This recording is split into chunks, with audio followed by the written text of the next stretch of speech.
There is this window from about 1957 to mid-1960 where we have discovered that's one of our most dangerous periods for loss of color imagery in color negative. When it was discovered that Pollyanna's negative had this color collapse, which within a very few years began to lose color dye. Walt Disney, I think, was the first of the Hollywood producers to really appreciate what television could be and what it meant to the afterlife of his films. I think he knew that he was making films that would be evergreens and be perennials. And he proved that with his television show starting in the mid-50s through The Wonderful World of Color in the 60s, where many of these films did find new secondary audiences. Movies in the old days were seasonal. They were like a newspaper or a magazine. They came to your town, they opened, they played for a week, and they left. Then television came along, and slowly these libraries of the great Hollywood films became great fodder to fill programming. That in itself had been a surprise to Hollywood. And when they realized that the libraries of films that had been lying dormant for years, suddenly they could sell them to new audiences on television, well, that was kind of a interesting wake-up call. And suddenly today, they have a new penetration through cable television, through DVD, home video, satellite television. Pictures that we grew up with as kids have surprised us by becoming evergreens and perpetuals. And we're finding that we enjoy revisiting these pictures from our childhood as much as our children and our grandchildren love discovering these films. And so an old picture like Pollyanna has a whole new lease on life, worldwide, all these years later. It's rather remarkable. When movies that were shot on motion picture film have to be broadcast or put onto video, they have to be transferred to that medium, and there's an interface called a telecine, which is a machine that reads the film like a scanner. A little bit of work has to be done to clean them up, usually going back to your best original elements and reprinting, refurbishing, cleaning them. And with the advent of today's sophisticated film-to-tape machines, we're finding that if you can restore a film from its original elements, both picture and sound, it can look as fresh, often better than a film that was just made last month. When I came to the studio in 1991, we were in the middle of a preservation and restoration program to prepare the bulk of the Disney films and shorts for the first big wave of home video. Pollyanna was one of the first films I worked on, and that's when it was discovered that there had been severe fading of the negative. And before we go into that, we should talk about how film imaging is made.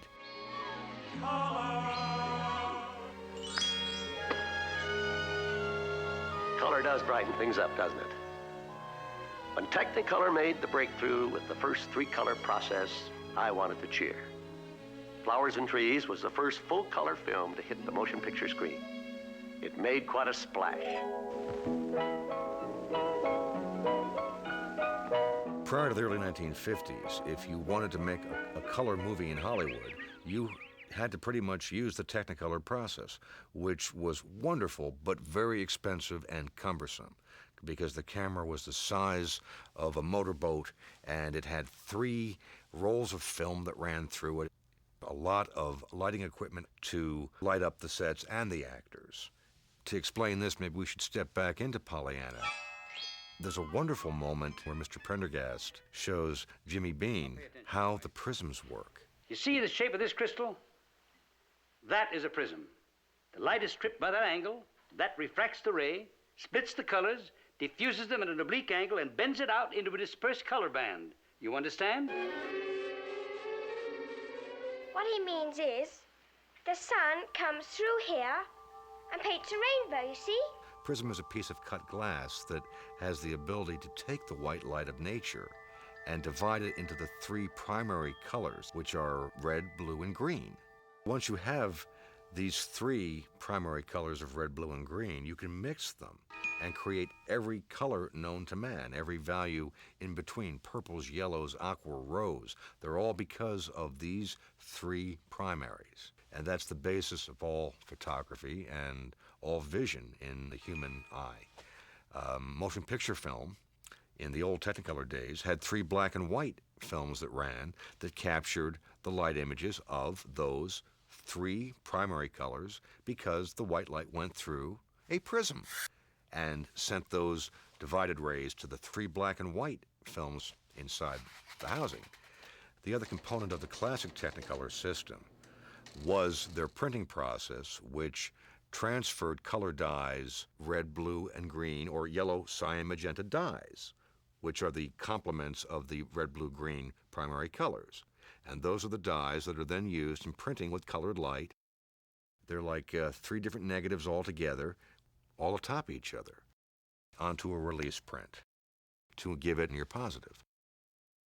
Color negative, when it came along, took that idea and put the 3 films on one strip of film and essentially contained 3 layers on one, where it is a chemical dye. So a film like Pollyanna would not have been shot with that old, cumbersome 3-strip camera. It would have been shot with a color negative. You could shoot with half as much light, and that was a great thing for cameramen. It freed them up, gave them more flexibility. What we did not know at the time was that the price of that extra bit of speed was a less stable color negative. And the chemical dyes are the ones that have more propensity to fade. And as a result, many, many films from that era that have severe color fading today. Oh, my God. There was no reason to discover the condition of Pollyanna's negative until the restoration was undertaken in '91. And that's when it was discovered that there had been severe fading to the yellow dye layer of the negative. And you can see that all the whites have taken on a warm yellow hue to them. The flesh is too warm. The shadows are beginning to open up and give kind of a bluish purple color. And there's no way you can conventionally print this and offset those color losses. One thing that Disney's always done to protect these negatives would be to make silver separation protection masters when the films were new, through a process of separating out those 3 layers photographically to printing matrices. This means you print through a color filter a record of each of the 3 primary colors for the full length of the film. These are the separation masters, and these do not fade like the dyes of the original negative or prints. So in theory, these materials will survive 200-300 years even, and will yield a color that is very similar to the original. Not bad, is it? It's not bad at all. When we go about retrieving the color from the separation masters, you go from the blue master and retrieve back from that with a blue filter, and you retrieve back from the green master with a green filter, and you retrieve back from the red master through a red filter to a new piece of color negative that reproduces the color as it was originally intended. And so when it was discovered that Pollyanna's negative had this color collapse, that's indeed what we did, was to pull up the 1960 separation masters, and that's when we discovered yet another fly in the ointment. The masters were printed back, and some very strange things happened. Haley Mills' blue eyes were now exorcist green. Her black patent leather shoes had a mossy green tinge to them. Lipstick turned orange, and people's faces were sort of yellow. And some very odd things happened to those yellow gift boxes when they paraded them out to the car. It was quite obvious something was wrong. There was one reel where we didn't have a green record or magenta master. We only had 2 blue records and 1 red record. The reason for this apparently was that somebody forgot to change the filter and thought they were shooting a green record and actually ended up shooting 2 blue records. We tried something very unorthodox in lab convention, which was to take the faded camera negative and try to create a new black and white master positive of the green so that we could marry it back with the 2 records made in 1959. Fortunately, the green layer was in pretty good condition on the original negative, so we were able to re-register that color and make a new separation positive of green information and register it to the other blue and red records and bring about a reasonably good internegative. So we successfully did create that. We now have color back on a normal scale. The clerk's black dress suit is black. Haley's dress is white. Her eyes are their proper blue, her blonde hair is its proper color. You don't have any of the false, funky colors that we were seeing from the original masters or the corrupted color that's plus yellow in the camera negative.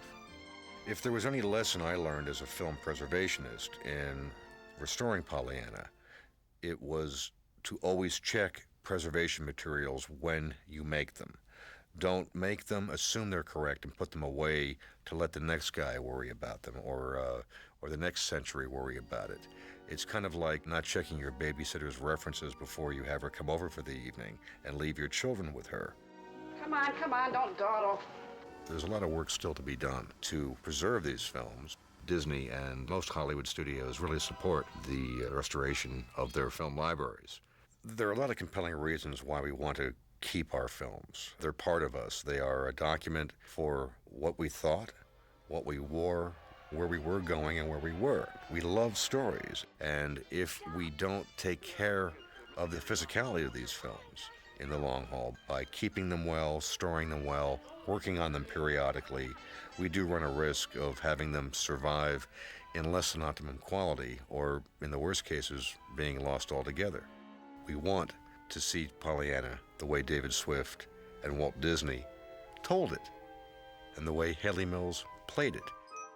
If Pollyanna were to be lost, we'd be a little bit poorer.